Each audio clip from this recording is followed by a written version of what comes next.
I am so glad you convinced me that the family car should be the Defender 110. It is so beautiful inside. It's so comfortable and it just feels indestructible. Yes, it really is. I've been waiting a long time for the new model to come out. The Defender 110, I'm telling you, it's my favorite car of all times. It's my third one. You know, I have stories of going off road. The guy managed the group. He was like, "What are you doing in this beautiful car?" I'm like, "I'm going off road." He's like, "Are you sure? Because you can use one of ours." And then they look like Mad Max cars. I'm like, no, we're going to do this. And he was shocked. Wow. Well, it's great because the Defender has been reimagined for 21st century adventure, and its unparalleled off-road ability as well as its robust interior are invaluable whether you're headed towards uncharted territory or just a weekend of exploration. The Defender 110 tackles challenging surroundings with absolute confidence. The SUV conveys strength outside and in, featuring peerless technology like an intuitive driver display and an award-winning infotainment system. That's my favorite part, to keep you connected no matter where the journey takes you. Adventure is unique to everyone, and so is the Defender. Choose from the two-door Defender 90, the four-door Defender 110, or the larger Defender 130 with the ability to seat up to 8 passengers. You'll find uncompromising performance in all three. So pack up and go even further with the Defender 110. Learn more at LandRoverUSA.com/Defender. These days, we're all investors, trying to be smart with our money despite our worst impulses. But at iShares, we believe that deep down inside of every investor is a better investor. One that's just waiting to be let out. Explore iShares ETFs and insights and let your best investor out. Visit iShares.com for more information. This isn't your average business podcast, and he's not your average host. This is the James Altucher Show. Today on the James Altucher Show. When should I quit? This is the question for everybody. Do you quit when the going gets tough? Do you quit when you're no good? Or how do you know when you're no good? Do you quit when it's frustrating or too frustrating?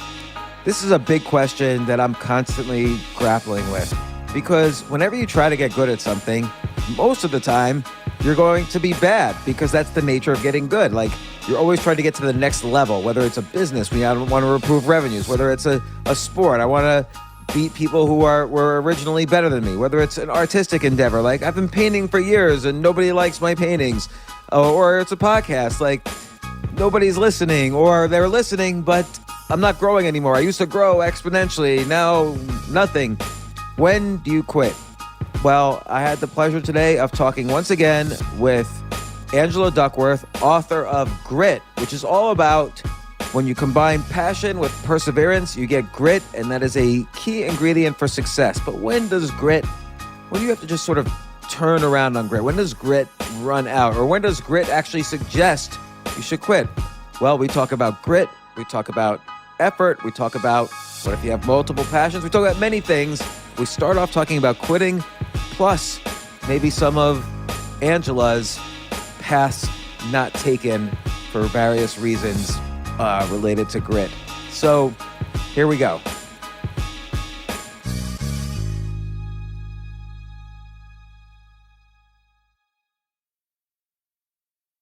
Angela, I wanted to ask about, there's grit and perseverance and pursuing your passions on the path to success, which leads to happiness and all these good things. But when do you know when to quit something? When should you not persevere?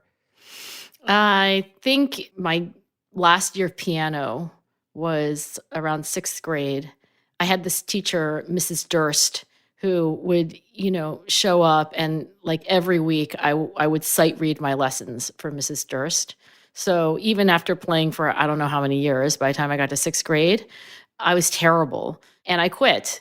And that was a very good decision, because the world does not need another mediocre piano player from New Jersey. And I put Mrs. Durst out of a lot of suffering, I think, when I quit.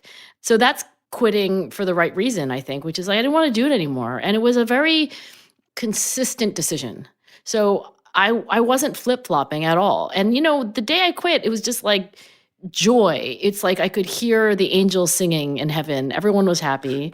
I think the wrong kind of quitting is when you're quitting out of a kind of myopic, like a need to relieve immediate pain.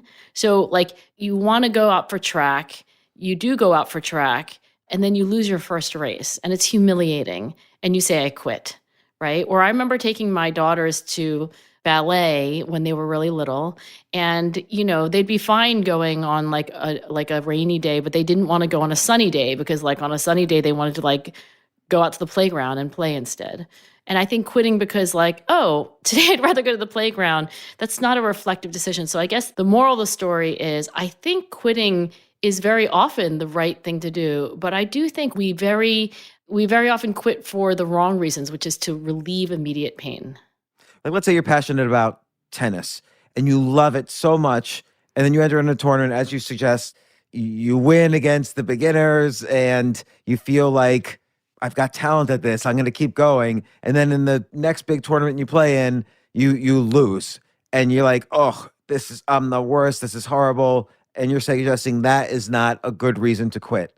Well, if it's not a reflective decision, right? So one of my favorite thinkers is this philosopher named Harry Frankfurt.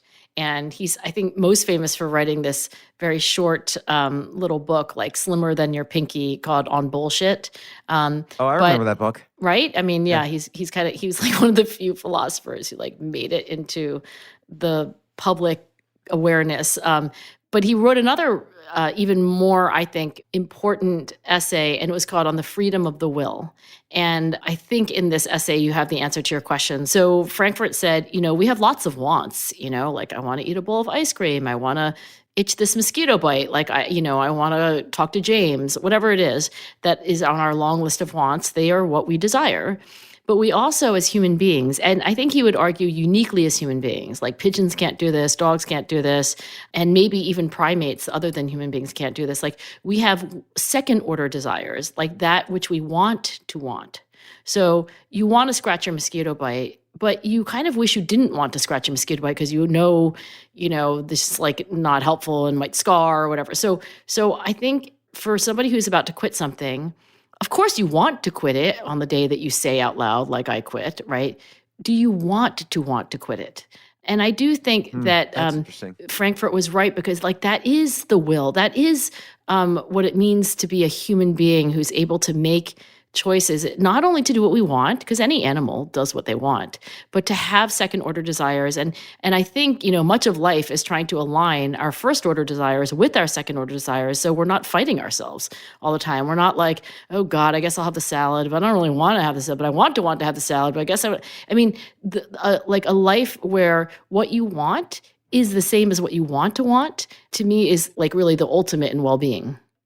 So, one thing you said about the piano, though, you gave really two reasons why you quit. The second reason was you weren't enjoying it. You felt like when you decided to quit, you felt like the heavens opened up, the angels were singing, and that seemed like a good reason. But the other reason you gave was the world doesn't need another mediocre pianist.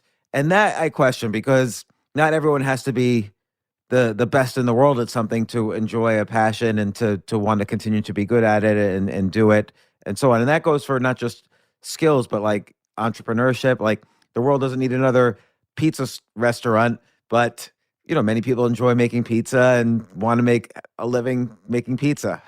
Yeah, well, that'll probably be true. You're right. That's a very astute observation. In my story, there are probably two motivations. One is that I didn't enjoy it. And the other was that I wasn't, like Juilliard level. Like I wasn't getting any feedback that I was like, wow, I'm really great at it. And I think you're saying that, yeah, the first reason makes a lot of sense. You don't do it, don't do it. But like, why quit things just because you're not going to be, Lang Lang or something? So I think in that second motivation, I'm betraying something which I now know to be true of myself, which is that I'm very ambitious. And I don't say that proudly. I say that almost shamefully. I mean, not like I think it's a terrible thing to be ambitious, but it's just me. Like I don't like to do anything, James, unless I can do it really well. But it's not a rule that I would make for everyone. I think it's just like a preference that I have. But no, I don't like to do things that I kind of like, yeah, she's okay at it, but like I'd rather just like not do it. I feel like I'm the same way. And the reason I asked that question, the reason I noticed that is because I have the same tendency in myself. And I often question whether this is a good thing because it's so easy to get disappointed in yourself if you want to be the best in the world at something. And when you're on that learning curve where you're learning really quickly, you're at the beginning of the learning curve, it feels so good because you're learning new things every day. But when Yeah. it starts to plateau, or even sometimes when things get difficult, you go down, you go up, it starts to be a little bit more volatile, your learning and your growth. That's the time when it's very difficult to persevere. And it seems like you have to have more intrinsic reasons for wanting to do, like, take a podcast, for instance. I Okay. love doing a podcast. I love talking to people like you and learning things. That could be reason in of itself to do a podcast. But, sometimes there are some months you look at the numbers and they're going up a lot, and some months are just sort of flat. And let's say if 2 months in a row are kind of flat, the number of downloads you get, you feel like, oh, well, what's happening? Am I Mm. not as good anymore? Am I not getting better? What's the point if I'm not growing or if what I'm doing is not getting better?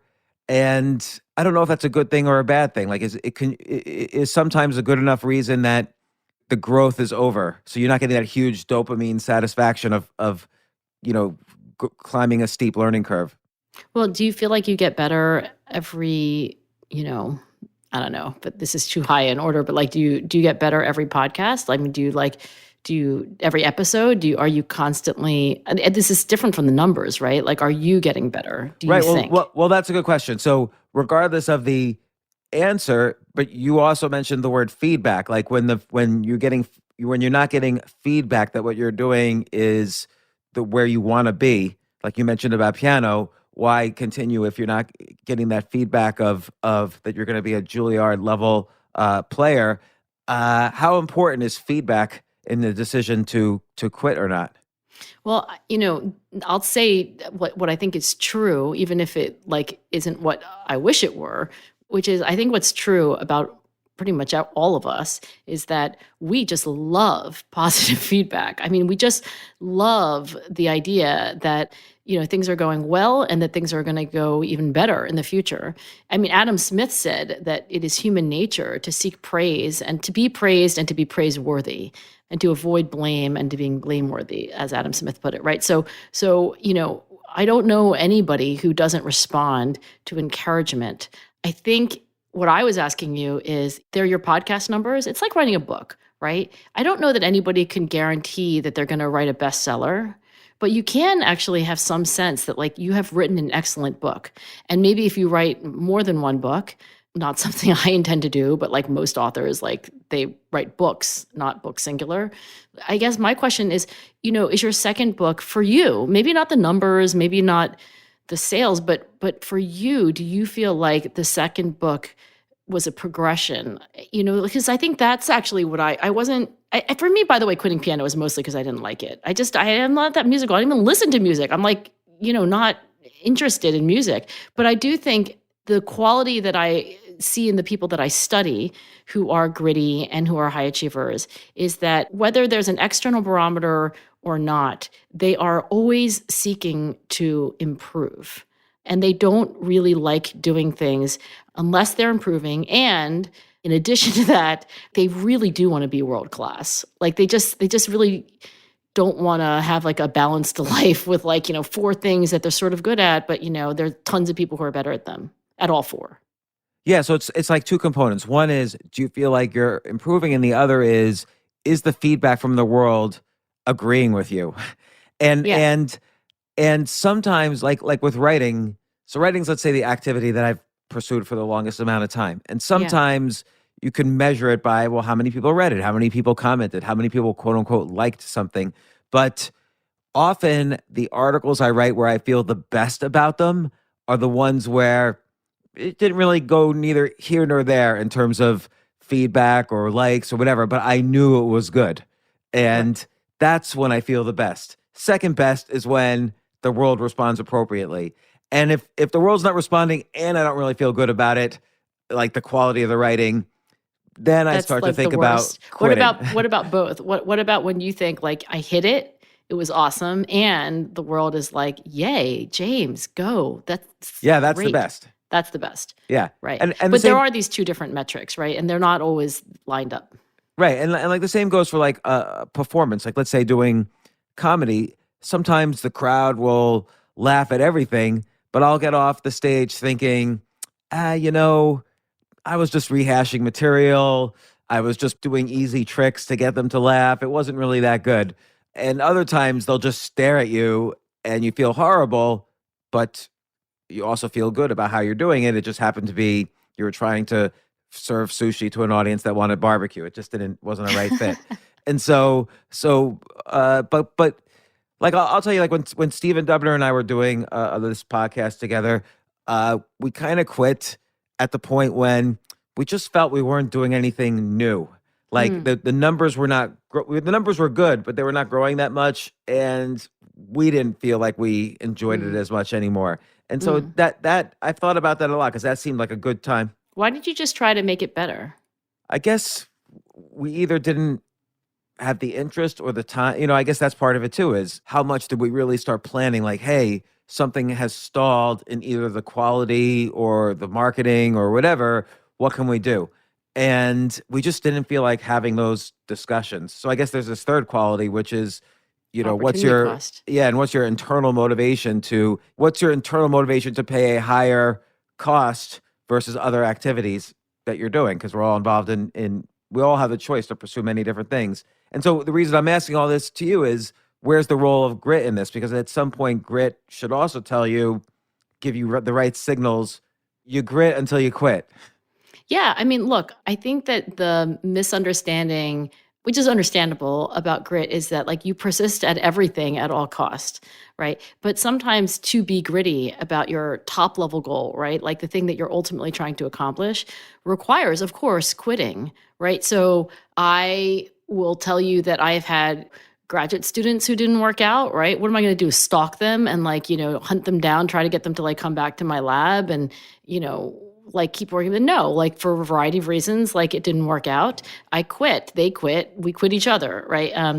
I think my nonprofit Character Lab, there was an aspect of it that I really wanted to do, which is like help children thrive using psychological science. And there's another aspect of which I was not very good at and I really didn't enjoy. By the way, those things are usually correlated, right? Like I'm not very good at it and I don't love it. And that was managing people. I actually had a second order desire to manage people. Like I wanted to want to manage people. Like I wanted to want to sit down with someone and review the last month and in a very empathic way, in a very wise way, like, lay out a road plan for what they could do next to improve. I wanted to want to do that, but I could never get myself to actually want to do that. So I, in a way, quit managing. Well, I did. I quit managing people, but I didn't quit the whole organization, right? So now my job is to do things like this, right? Which is have conversations, to write, to talk. So I think there's a lot of quitting in grit, but I think the real difference between, quitting for the right reasons and quitting for the wrong ones is that, when I said, I don't really like managing people, I'm not very good at it. I'd like to do less of that and more science and more communicating. It was a reflective choice. I understood my wants. I understood my want-to-wants. I figured out like, what I wanted to do and then I did it. That's very different from the kind of impulsive desire to relieve pain, like this is terrible. I quit. Like that's very different. I think if we can make a distinction between, quitting on a good day, as it were, and quitting on a bad day, right? Quitting on a good day, you're usually quitting for the right reasons. So, but you mentioned the words want to want. So this is something you did want to get better at and enjoy.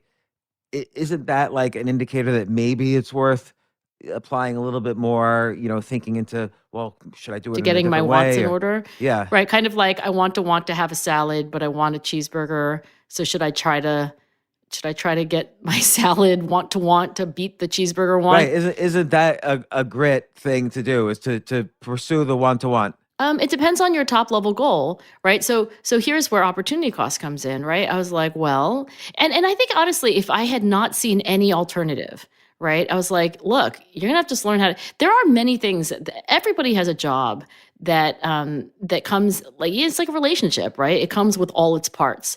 And there are some that you can't eject, right? And if it were the kind of thing where it's like, you know what, you want this nonprofit to survive, like you literally have to manage, there's no other way. Then James, I would have done it, and I would have like done what I always do, which is like work really hard. But I found this just way easier alternative. So there's a guy, his name is Sean. Sean loves managing people. He loves seeing people develop. He loves sitting down like literally every month. Can you imagine? I can't. So, what are the high points or low? Like, where do you see your developmental? I'm like, God, oh my God, I want to like chew my left arm off. So it was just easier to get somebody who was interested in and good at managing people to do that. So if you can outsource something, I think you should when you don't want to do it or delegate it. There are things you can't. Right. So when you're married to someone, you can say like, wow, I love everything about you, but I don't like this part. You can't like kind of outsource being married to that part of that person. Or there might be just like otherwise like, like essential elements of your work. Yeah. Don't you think that most writers would say that there are aspects of writing that they just, it's like the lowest lows, right? Like the most torturous, but if you can't outsource it, then you do have to do it. I just think in this case, I was able to juggle things so that I could race my strengths and not have to train my weaknesses. Yeah, like, well, and you mentioned writing, like everything about writing, 90% of the things about writing are very unpleasant. You have to just sit So for hard. hours at a time, which is not a natural thing to do. You have to type these tiny letters, like, so much that, I mean, our hands are not built for it. Everybody gets carpal tunnel syndrome who writes multiple books or articles or essays, and you don't get to socialize, and it takes hundreds of hours or thousands of hours to write a book. And then you spend all this time on a book. What's the odds that out of the 2 million books published each year, you're going to be one of the 100 bestsellers? Like, they're infinitesimally small. So it's a very unpleasant activity, and yet people do it for many reasons. And you can't outsource most of those things, right? Like some of them you can, but maybe most of them you can't. And what you can't, eject or delegate or outsource, if you really, because that's why I say like it depends on what you want, right? If what you really want to do is, just it makes this part a necessity, then, and I think it also changes what it feels like to do things where you're like, you know what, there's really no choice. I think we feel most tortured when we have some intuition, some second sense that like, somebody else could be doing this. It's not like uniquely that I have to do this. And so how much, like when you, in terms of when things have a cost, and so you mentioned opportunity cost, so you're investing time or money, usually significant time, you're investing effort. This is what you mean by opportunity costs. And whenever you invest something, you also have to take into account risk and have a plan B if things don't work out. So for instance, if you start a major activity, you're going to start a new lab or a major project with a bunch of research students, and it may or may not work. The results you want may prove to be insignificant or not what you were expecting or whatever. How much is having a plan B part of constructing a goal towards getting better at something, learning something, or whatever? There is debate, both in the scientific literature and also just in the world at large, about whether it's a good thing or a bad thing to have a plan B, right? So you will find arguments and evidence on both sides. Evidence for having a plan B, like a backup plan, like flexibility, creativity. Like there's this whole idea in goal research of equifinality, which is this fancy word for like there's more than one way to skin a cat. I know it's a cool word, equifinality. And I'm thinking of the work of this like really great psychologist. He's so great. I'm actually a little intimidated to reach out to him, but I made it a New Year's resolution to send him an email. Ari Kruglansky, and he studies goals. And one of the things that is true about goals is that, there are different ways to achieve a goal usually or often, or you can think of them, right? And that's equifinality. And, when you have that as a reality, like it could just be that like you're gonna not do one path because there's like another path, which is better or easier. And then there are other goals where like there's just only one way, right? Like, I mean, say you're Usain Bolt, right? And you have scoliosis, because that is true of Usain Bolt, right? The fastest human being who has ever lived had like an orthopedic issue, which is like pretty serious. And I have scoliosis. So I will tell you, like, there's all kinds of things that happen with like having an asymmetric spine that you would imagine would be kind of like a deal breaker for somebody who's trying to be the fastest human being who ever lived. And it did create like additional problems for him, which he then had to compensate for. But, Usain Bolt cannot outsource the kind of like abdominal work and the strength training that he needed to do to compensate for scoliosis. He just had to do it. And so I think if we understand what we're going for, in some cases, we'll see like these multiple paths open up. We're like, wait, I could hire somebody to do that. Holy smokes, there's a bot that does that. Like I can hire, 2 people to do that, but you can't hire someone to do your abs workout if you're Usain Bolt. So like it depends on what you want. And then some reflection about like, are there other ways that I could be doing this? But I think that's why grit isn't just like, oh, persist at all costs. Right? Like, oh, never quit. Like that would be the butter knife version of grit. But really, we should use it as a scalpel. So I guess, despite him having scoliosis, he must have had, I don't really know too much about his story. I didn't know, for instance, he had scoliosis. So he must have had this like burning desire somehow to just run and over everything else. Like what gave him his grit in this case? I haven't interviewed him actually, so I'm going to be modest, and somebody on your side can fact check my like scoliosis. I'm very interested in his. Well, I'm interested in anybody who's like him, right? He did though, like lots of interviews where he talked about like another thing that he probably at some points liked more than running, and that was cricket. Like he really loved cricket. I think he probably thought it was like a lot more fun. First of all, it's a game, right? Like I don't know if running the 100-meter is like fun in the same way that like playing cricket with your team, beating other teams and keeping it like. So I do think there was a point in time where he had 2 roads diverge in the wood. Do I take cricket as my path or do I take track? And you would have to ask Usain yourself. And if I ever get to interview him, I will ask him. But I think it was because he looked down these paths as far as he could see. And I think he did see that he could be the world's greatest track athlete, which is what he became. Or he could be a very, very good cricket player, but maybe not the best, or maybe he would be among the best, but not like so. So whether the scoliosis had anything to do with it, I'm guessing no. I think for many people, not everyone, right? Some people want to just do it purely on enjoyment. It's just like, well, I just think cricket's more fun. I'm just going to have a good, healthy career. And I know for me, it mattered a lot to me. But again, that's because I think I have a strong preference to be like really good at what I do. And I'm not saying that's an ethical choice. It's just like, it's like liking chocolate chip mint ice cream. I just do. So not only really good at what you do, but acknowledged by a hierarchy that you're really good at what you do. It seems like that's part of the decision making a little bit. So, and it might have even been with Usain Bolt. Maybe. I don't know. I think that's more of a guy thing, honestly. Look, I don't want to speak out of turn because I want to like make broad sweeping statements about gender differences. But what I'll tell you, when I was growing up, like of course, like there's some feedback we get from the world. And so there's, you do care, even if your internal barometer is more important. But I will say that for me, like, it wasn't that I wanted to beat other people or that I wanted to have like a lot of external affirmation. I just wanted to know that I was like the best at what I did. And I know that sounds like idealistic or whatever, but I sometimes I think it's like a guy thing to be like, yeah, but you need like this external acknowledgement. I don't know. It didn't feel exactly like that, but I did want to be excellent. And how do you measure excellence? Is it internal or against a hierarchy? Well, I think that any performer in any domain, and I mean like a performer meaning like anybody who's performing their job, right? Like has to, have 2 ears, like an ear to the outside world and an ear to the inside world. So like, I'm not saying that I was like not caring about like external feedback that things were going really well, but it didn't feel to me like that was the only thing or the primary thing. Like I know so I'm not as prolific as you are as a writer, but I write every week, right? I write every week for Character Lab, right? So I send out this tip of the week every week. It's like 60 seconds of actionable advice for parents and anybody else who has a young person in their life. And when I write it, like, there is an internal critic, right? And of course, the critic could be wrong, but like there are things that I know are good. And there are things where I'm like, not as good. And to me, like I'm looking for excellence according to my own internal critic, and I'm looking for progression.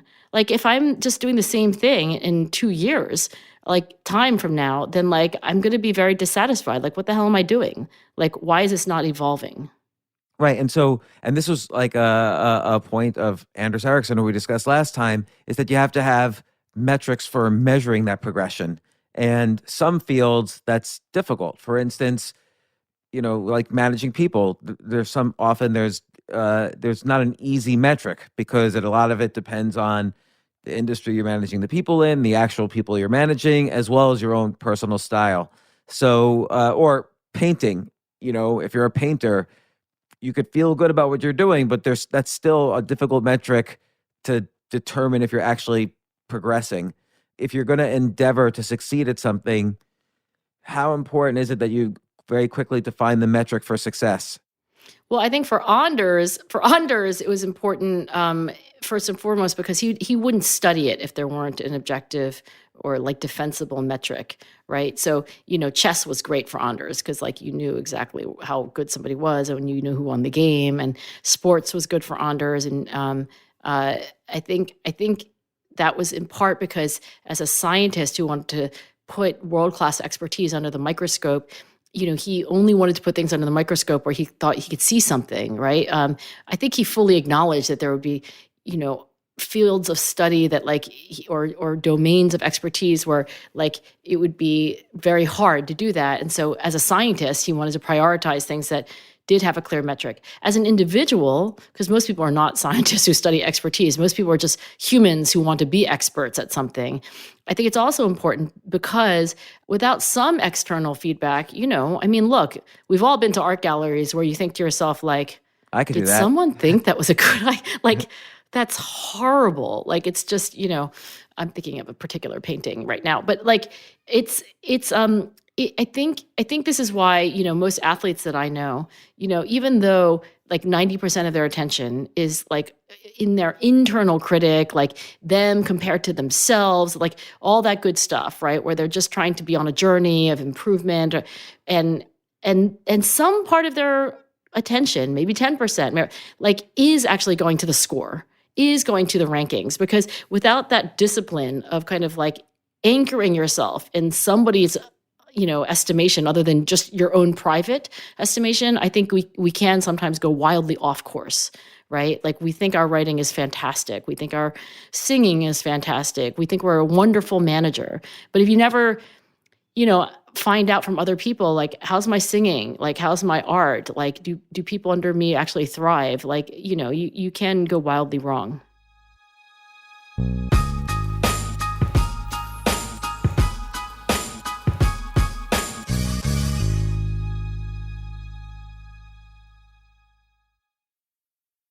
This is such a valuable service for all business owners, big businesses, small businesses, doesn't matter. I wish I had this in the many different businesses that I've started. Sometimes it seems like your business is humming, but then suddenly you don't understand it. You're starting to fall behind. You're not understanding where your costs are, where your revenues are, where your payments are. Teams are buried in all sorts of like BS work, and you can't seem to close the books. So you need like one dashboard, one source of truth. I'm jealous of this business, NetSuite from Oracle, of course, NetSuite by Oracle. I wish I'd come up with this idea. It's a brilliant concept to have all your business intelligence on one dashboard. This is why you need to know these three numbers: 37,000, 25, and 1. So 37,000, that's the number of businesses which have upgraded to NetSuite by Oracle. NetSuite is the #1 cloud financial system, streamlining accounting, financial management, inventory, HR, and more. 25. NetSuite turns 25 this year. That's 25 years of helping businesses do more with less, close their books in days, not weeks, and drive down costs. 1, because your business is one of a kind. So you get a customized solution for all of your key performance indicators, your KPIs, in one efficient system with one source of truth. Manage risk, Get reliable forecasts and improve margins. Everything you need to grow all in one place. So right now, download NetSuite's popular KPI checklist designed to give you consistently excellent performance absolutely free at netsuite.com/James. That's netsuite.com/James to get your own KPI checklist. netsuite.com/James.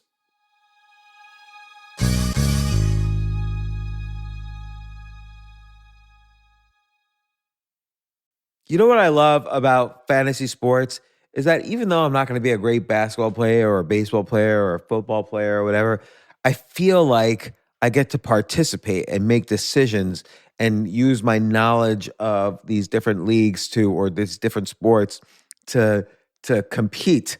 So it's like I can pick my team or I can pick my favorite players and I could use my knowledge to make predictions and maybe even make money. So with the basketball season here, you can now pick combo projections across football and basketball from the Specials League on Prize Picks. This is a league created specifically for combo projections that include two or more players from different sports or leagues.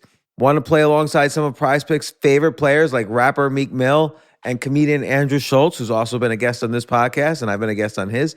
You can now find community plays under the promos tab of the app to view entries for some of the biggest names in the Prize Picks community each week. Look, Prize Picks even offers a reboot policy so that your entries stay in play even if one of your players gets injured. For football and basketball games, if you have a player who exits the game in the first half and does not return in the second, that player is rebooted. Prize Picks is the only daily fantasy sports platform with an injury insurance policy. What?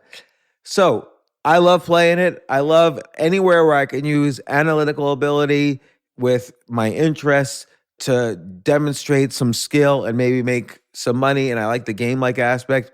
I do wish they had chess as a category on prizepicks.com, but I'll settle for what they've got. Maybe I should make my own fantasy chess league. But in any case, I love Prize Picks. Go to prizepicks.com/James. Use code James for a first deposit match up to $100. That's the easiest $100 you're ever going to make. So that's prizepicks.com/James and use code James. Daily fantasy sports made easy.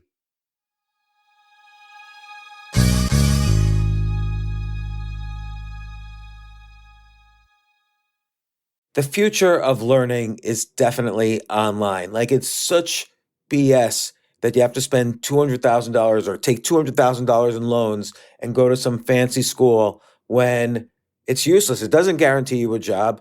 Most employers, including me, do not care about degrees or grades or anything like that. We want to care that you love what you're doing, that you know what you're doing, in some cases that you have experience or that you're willing to learn. But people in general love learning and are curious. Like, the key to success is curiosity. And I think masterclass.com is the perfect model for online learning. I'm really happy they're sponsoring this episode. If you're going to give a gift, give the gift of learning. Masterclass makes a meaningful gift this season for you and anyone on your list, because both of you can learn from the best to become your best, from leadership to effective communication to cooking. Let me tell you some of the classes I've taken. I've taken comedy from Steve Martin. I mean, can you believe I can take a class from Steve Martin on comedy, or Judd Apatow, my favorite comedy director? I could take an actual class from him on writing. Wolfgang Puck on cooking. Dan Brown on writing, or Judy Bloom, who's been on this podcast, on writing. By the way, Wolfgang Puck also has been on this podcast. It's such a pleasure. I try to take classes all the time from masterclass.com. And whether you're watching Masterclass on TV or listening in audio mode in the app or on their site, the quality speaks for itself. It's like these Masterclass instructors are your own personal mentors that are going to help you reach the next level. How much would it cost to take one-on-one classes on comedy from Steve Martin or on chess from Gary Kasparov? You just wouldn't be able to do it. But it would cost hundreds of thousands of dollars. With a Masterclass annual membership, it's $10 a month. Memberships start at $120 a year for unlimited access to one-on-one classes with all 180 plus Masterclass instructors. So it's not just $120 for one instructor. You get all 180 plus masterclass instructors. Boost your confidence and find practical takeaways you can apply to your life and at work. And if you own a business or are a team leader, use Masterclass to empower and create future-ready employees and leaders. That's the real education in today's world. So this holiday season, you can give one annual membership and get one free at masterclass.com/JAS. JAS, of course, stands for the James Altucher Show. So right now you can get 2 memberships for the price of one at masterclass.com/JAS. Masterclass.com/JAS. Offer terms apply.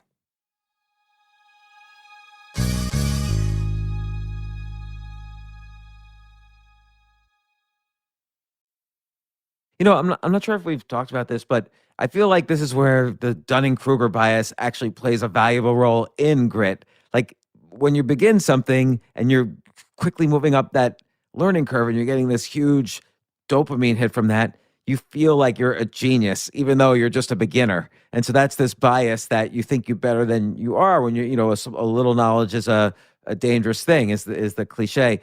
But that's actually pretty valuable on the flip side towards being gritty. It keeps you going despite the fact that you might suck and not realize it. The Dunning-Kruger effect, which is named after the 2 psychologists who discovered that people who are underperforming tend to overrate themselves, right? So it's often that they're beginners, or not real beginners. Like people at the very, very, very, very beginning of things often have, very pessimistic or cautious estimations of how well they will do, or, how hard something's going to be. But then once they get started, they're like, oh, right, because they don't know what they don't know, right? And so, yeah, they can be wildly overconfident about how they are currently performing or how they will end up performing in the overall rankings of things. So it's usually the more seasoned players who have a more sober and accurate estimation of how things stand. So there is this kind of a little bit of knowledge can be a curse thing. I think the part of this research or this insight into human nature that could be practically useful for people who want to be gritty in the sense of, devoting themselves to something that takes years and years to make progress on and to, to just keep at it, right? Assiduously trying to improve, is that I do think we need encouragement, right? So if it's not the thrilling, oh my gosh, I went from skiing a blue to a black diamond. Okay, now I can, you don't expect that every day. But I do think the part of this research that we can take home as a practical insight is that human beings need encouragement. How am I going to get encouragement, right? And you have to learn to get that hit of wow, I see some progress in very micro doses, right? So if you just make a tiny little advance, I mean, honestly, I think that if people could set for themselves the goal of making some progress, some non-zero progress on literally any aspect of their performance, but to do that every day, that is a pretty sound recipe for becoming great at things. You don't have to worry so much about did I get better at the right thing? Or maybe I could have improved it. Maybe I could have gotten, 2x better instead of 1.5x better. But if you really literally improve on something every day, in 10 years, you're going to be great. I'm a teacher, right? I'm a professor. I could work on lots of things. Should I work on my one-on-one student relationship? Should I work on my curriculum? Should I work on my assessments? Should I work on my syllabus? Should I do a better job lecturing? Should I not, assign so many readings? I mean, what am I going to improve on? You know what, James? It doesn't matter. As long as I'm improving on something every day without a break, in 10 years, I will be a much better teacher than I was today. And I see very few people who have that kind of, disciplined routine where they are quite literally improving on something every single day. Yeah, I think the discipline routine part is important because take a game like chess, which you mentioned that, was a very which you convenient. play, right? I play, or is it backgammon? Or no, chess is my original love. Oh, okay, and, got it. And I was in some of the early 90s Anders experiments on chess. What? Yeah. Wait, hold on. My mind is being blown. What? I didn't know that. Yeah, it was some people, scientists he was working with, like Duckw and Ferdinand Yeah. Gobet. Wait, you were And in those studies? I didn't know. I was in the one where it's amateur, master, grandmaster memorizing positions for 5 seconds, 30 seconds, a minute. Wait, and which then level were you? I'm master. So Holy schmoly. so- I'm so impressed, James. So it was interesting because the experiment sort of proved that there's no prodigious memory advantage that chess players have. It's more like the master and the grandmaster memorizes these language of chunks, and grandmaster It's a is very more the highly master. specific Yeah, to the chess domain. specific skill. Doesn't mean that you're going to be like good at memorizing recipes or something. Right. Or if they showed you a random chess position that didn't come from a legal game, then Yeah. the grandmaster was no better than the amateur. Yeah. And so that was the end result of the experiment, which is valuable towards learning because it means how do you structure your learning so you're learning chunks instead of, it changes the way you learn. But, I see a lot of people who just play mindlessly every day, just play. And they're not getting better at something. And they never right? get They're better. just playing more chess. It's like playing more tennis. So the invention of computers to study the games afterwards is very important. That's how you do this, let's say 1% improvement a day, which leads to, compounded is whatever this means, 3,700% a year. Like you say, you get to be much greater if you just improve a tiny bit each day. And most people sort of forget that because it's just tiny improvements. So it's an easy thing to forget. You could say, oh, I'll do that tomorrow. Today, I'm just going to play.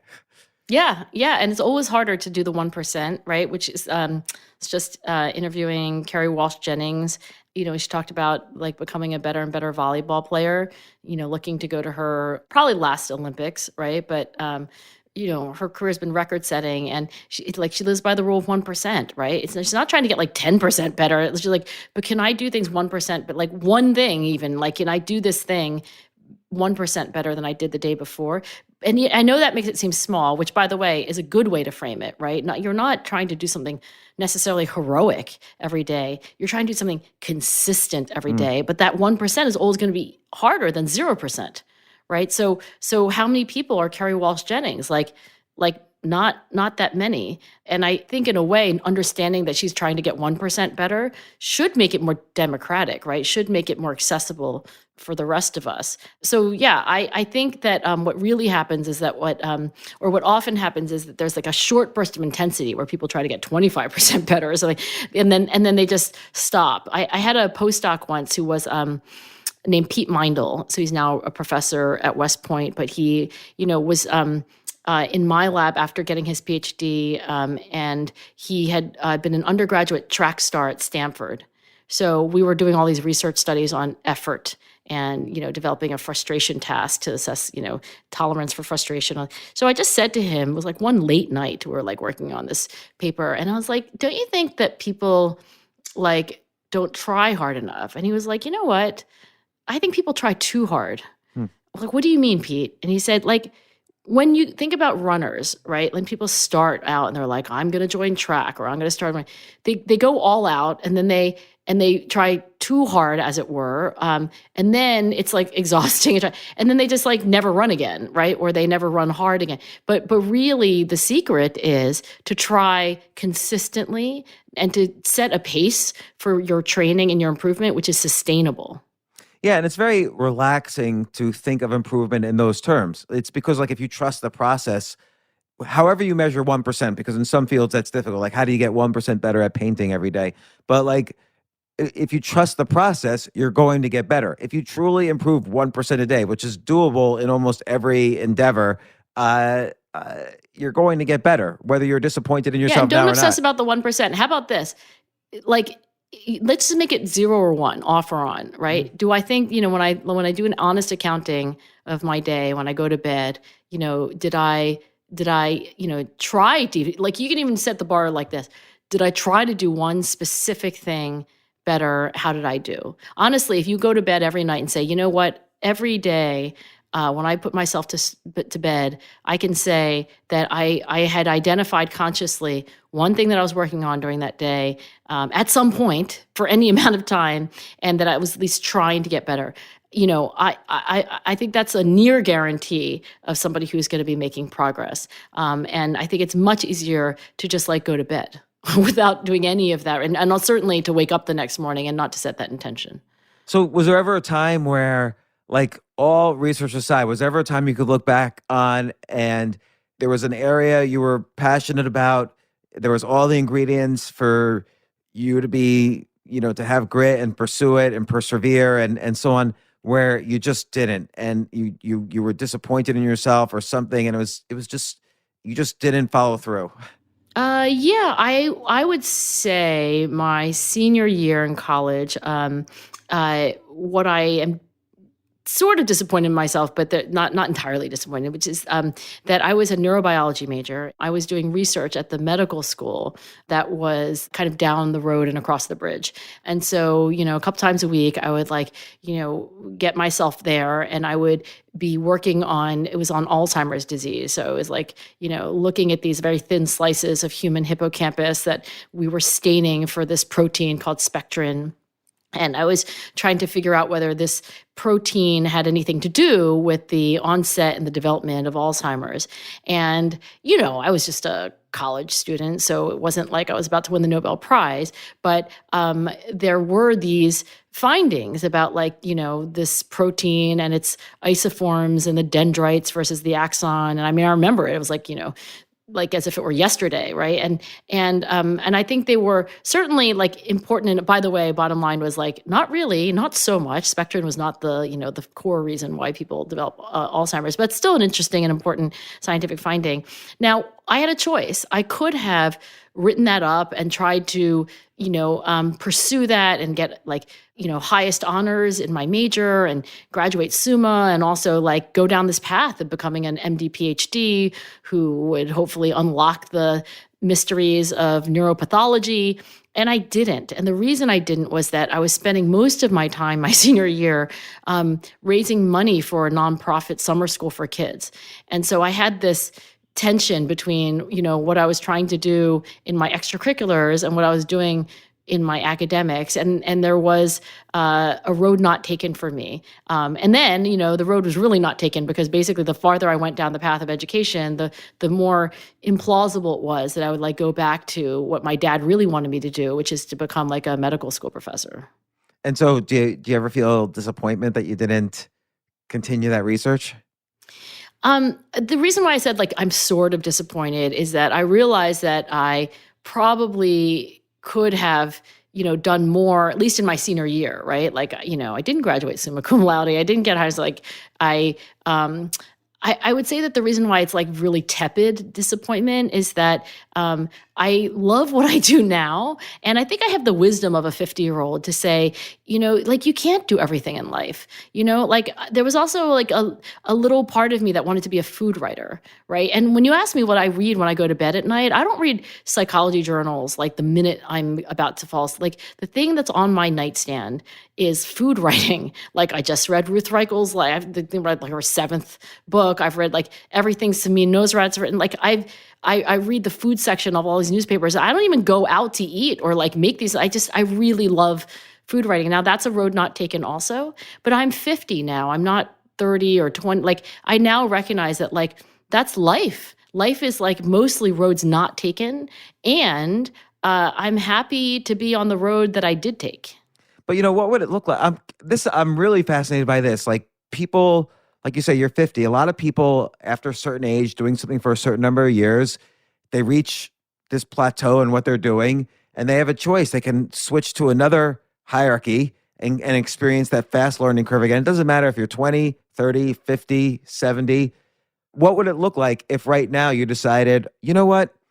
I've done what I can in academia. I love it, but I also I don't want to let this life go away without really pursuing this other love I have, food writing or cooking or whatever it is. What would that look like if you were to pursue that now?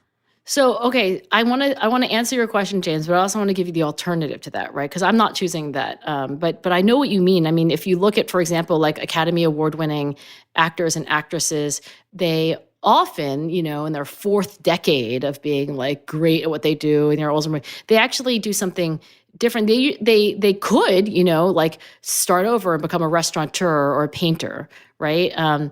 But I think, for example, Winston Churchill, when he retired from civil service, basically painted, right? And I think so did George W. Bush, if I'm not mistaken, right? I actually saw some of his paintings and kind of liked them. Anyway, so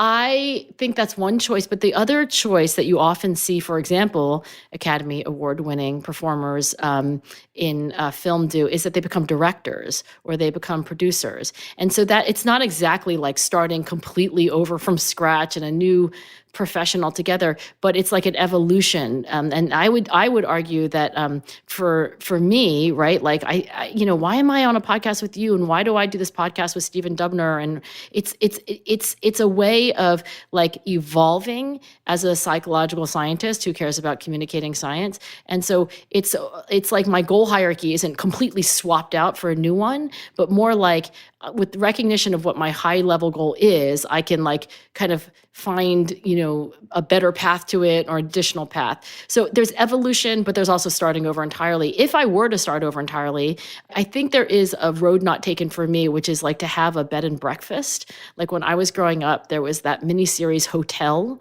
with Connie Selica, and like it was very 80s, and it was I kind of remember it.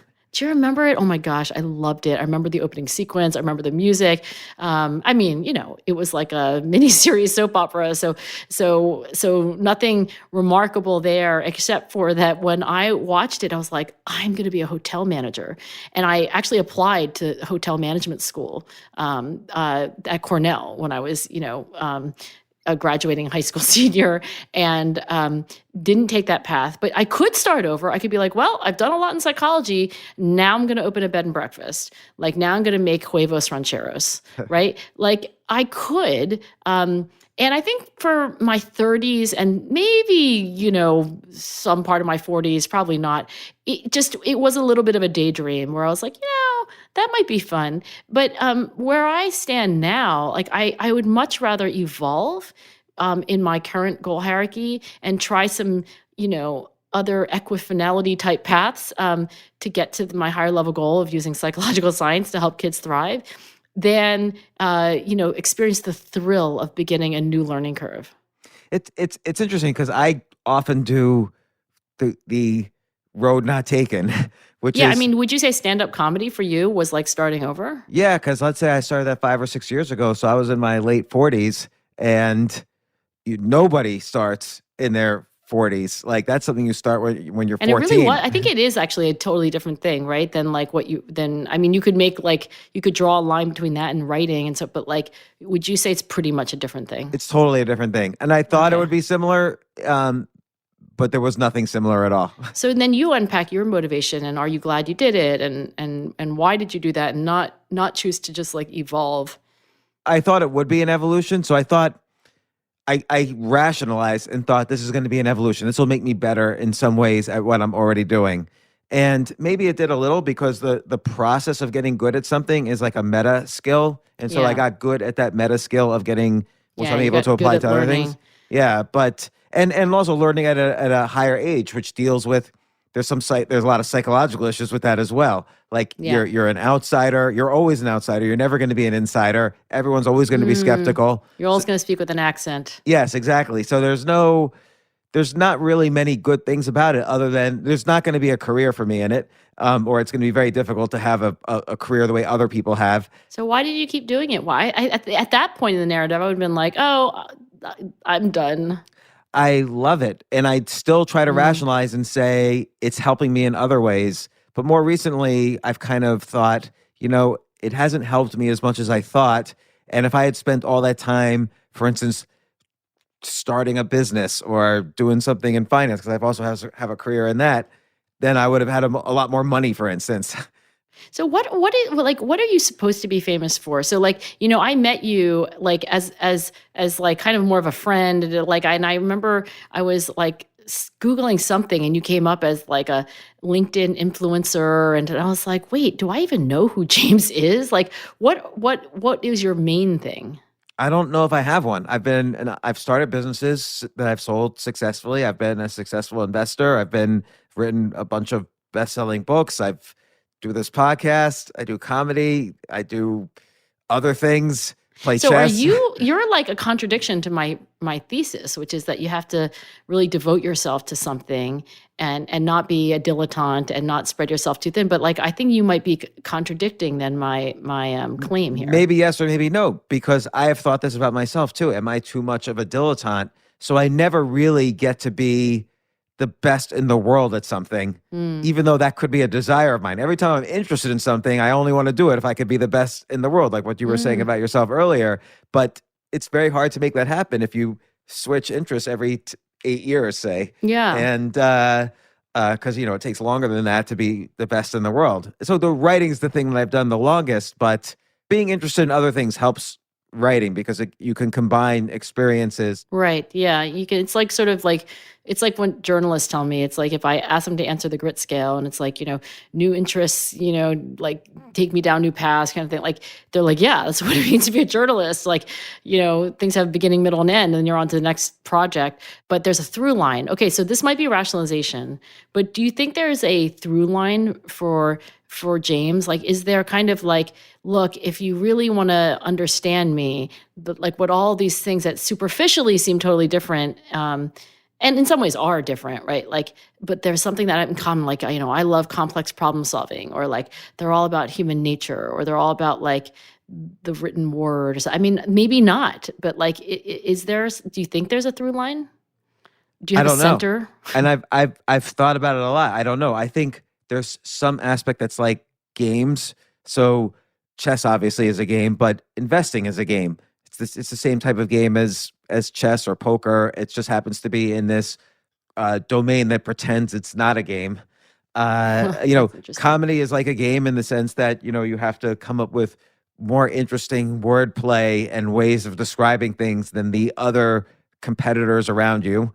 I don't know if maybe I'm pretending that's a game or not. I don't know. But also there's another line, which is writing and comedy is also a form of performance. So it's you're entertaining people. You're educating people too, but you're entertaining them. And so there's some combination between games and entertainment that is somehow. But that doesn't explain investing or investing's like chess. a game. And so. Oh, okay, right. Yeah. Games. Yeah, but you can't make everything exactly fit. Yeah, I can't like make everything. The intersection of those things, right? Yeah. And so maybe there's some intersection between games and writing, but and entertaining, but I don't know it yet. So are you happy? How happy are you on a scale from 0 to 10, where 10 is like my brain is exploding with ecstatic joy, and 0 is like I am the depths of depression? Well, let me ask you, how important is that? How important is the answer to that question? Yeah, because you could be passionate about something but be miserable most of the time. Like, so for instance. Well, you answer my question first, and then I'll answer your question. I think I'm a roughly happy person, but sometimes I'm not very happy at all because I'm not performing. There might be times where I'm not performing to the level I want. So let me phrase it this way. How overall satisfied are you with your life? I'm pretty satisfied with my life. Let's say Give it like a number. Let's say like an 8 or a 9. Jeez, that's a lot. Yeah. 8 or 9 on a 0 to 10 scale. But every now and then I think, well, what if I had just stuck with this thing I started when I was 21, whatever that was? Like, what if I had just stuck to one thing? So maybe that's why you're not a 10. That's probably why I'm not a 10. But then again, you see many people who are unhappy who did stick to the one thing and then end up. That's why you're not a 0 either. Yeah. Or even a 7, right? And that's a very interesting answer. But then sometimes I take a step back and say, well, by man on the street standards, I'm successful at many of these things I've tried.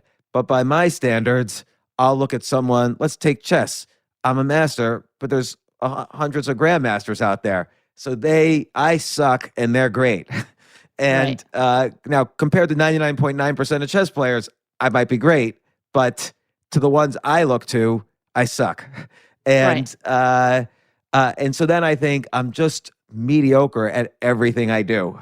Even though, again, by man on the street standards, I've written these books, I got a popular podcast, all these things I'm successful at, I don't consider it success. And so on that level, I'm not so happy.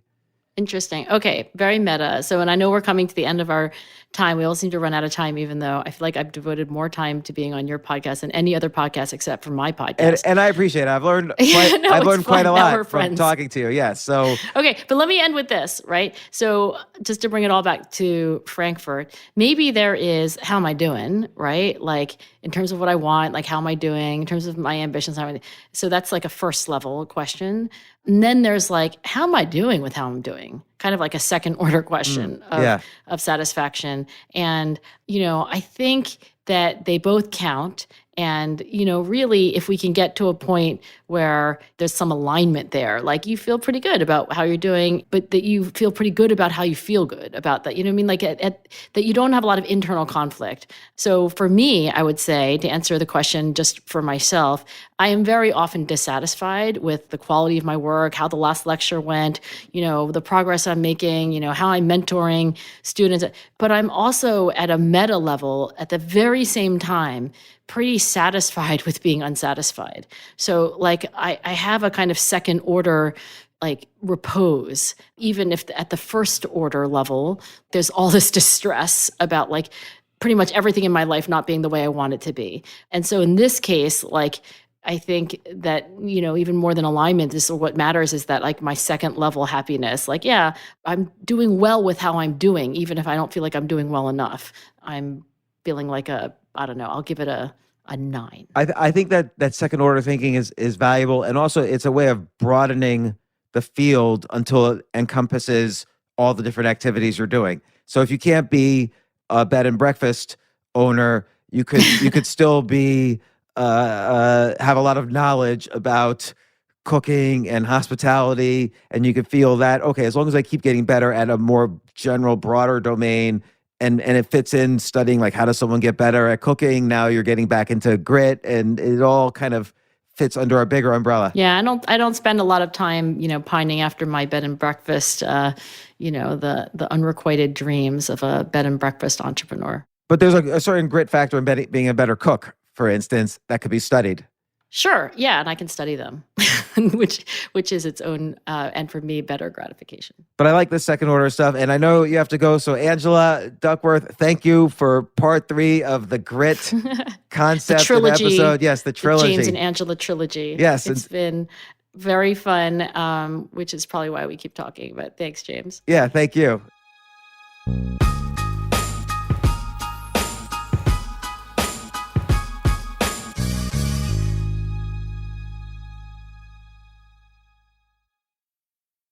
The McNugget Buddies are back. But this time, they got a fresh look as part of the new Kerwin Frost box at McDonald's. We're talking all new buddies, dressed head to toe in the freshest fits, all designed by the artist Kerwin Frost. So when you order the Kerwin Frost box with your choice of 10-piece McNuggets or a Big Mac, you'll get one of the flyest McNugget Buddies to go with it. Think you can collect them all? Ba-da-ba-ba-ba. I'm loving it. At participating McDonald's for a limited time while supplies last.